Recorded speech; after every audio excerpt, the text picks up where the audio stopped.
Hey, I'm Trudy. I'm from Gyro Plastics. I'm the Managing Director here. Gyro Plastics is a specialist in rotational moulding.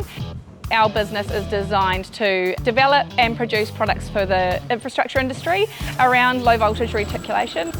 We also help people make water tanks, agricultural products and letterboxes. Originally had a manufacturing operation in Wellington, but we outgrew that really quickly. We really couldn't find something else. Manawatu seemed like a perfect option. It had a lot of support services around trades such as gas, electrical, building fit out, and so it just seemed a perfect place for us. We've found being in the Manawatu really easy. Access to staff has been great. People have a lot of flexibility in terms of what time they get to work because they don't have to battle with traffic.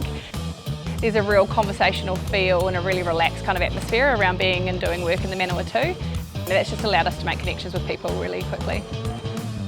I think being in the Manawatu just makes it easy for people, especially when they've got families. They can whip out for kids' sporting activities, come back to work, and they love the flexibility it gives them. The Manawatu is just a really great place to do business. It's just a really friendly, easygoing place.